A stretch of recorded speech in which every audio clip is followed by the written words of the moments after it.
Right. I went in the shop where Betty Turner was over the corner. I think I'd just come back from field work, and she said, "Are you interested in a little job?" And I said, "Yes, please," because I didn't like field work. Wasn't me at all. And Joan Bell was already doing a few hours. She lived in the cottages just along there. So we were both very close in walking distance. And so I went there to work, and I used to go every afternoon and open up, because Betty had got a dog and she used to like to go long walks. And I always did Saturday mornings as well. And I thoroughly enjoyed it. What sort of shop was it? Well, it had an off licence, which was quite unusual for a shop of that size, really, because up the road, they hadn't. Yeah. So it was very handy for people when the pubs were closed, Yeah. But and then it was like a general sort of shop, and we had one of those tills, a bit like Arkwright's, Yes. The drawer didn't come out at you like that, but still. And then you used to have a little pad where you could add up. Well, I'm sorry to say that I can add up in my head. I've always been able to do it, but some didn't trust you. So you knew the ones and you thought, I better write that down. And did they do deliveries and things like that? Oh, yes. Joan did the deliveries on her bike. And but then if Joan was away, I did the deliveries on my bike. And we didn't go to many, but... was that the older people? No, not always, because we went to Marion Walker. Well, she was only about my age. Yeah. But yes, and Betty then sold the shop, did she? yes, I don't know how many years that was, but they decided to sell up and they moved to Ickleford.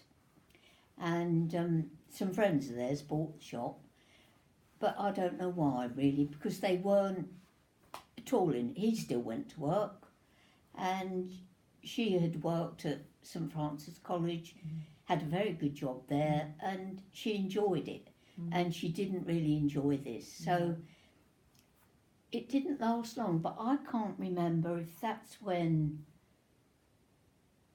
it was sold on as a shop, or whether that's when it was sold and somebody bought it as a house. I can't really remember. No. Did you and Joan work there still then, although Betty had gone? Yes, because eventually this Margaret decided she didn't want to really run the shop. So then Joan and I were really running it between us. What sort of deliveries did you get? I mean... Well, it was a spa shop, so you did get spa. And then they used to have fresh bread every day that came from Rogers at Meppersham. Oh, yes. Yes. And what about milk? Did you get milk there? I don't remember, because everybody had the milkman. It was delivered, wasn't it, to houses? Yes, I don't think anybody, really. What did you do next then, after the shop sort of shut? Well, I went to work at the school for a while in the canteen. Who was in charge of that? Who was in charge of the canteen? Mrs. Bishop. Oh, she lived just opposite. Yes. In the old Live and Let Live, actually, where my in-laws had been. Oh, that's because right, they yes. came and moved down here. Oh, yes, next on the track by Wright's farm. Yes. Yes. Oh, right. So you worked there a really short time up at the school, and then what happened then?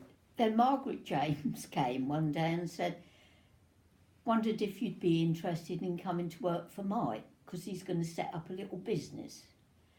So I thought, well, anything's better than the school canteen. So there was a group of us, but I can't name everybody who came. What about some of the people that were working Well, there? Angela came, Angela Kevin, and Hilda. Hilda came.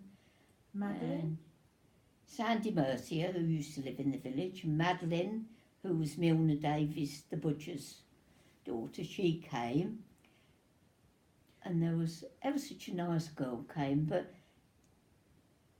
she was from up north. She got ever such a strong accent. We used to laugh with her.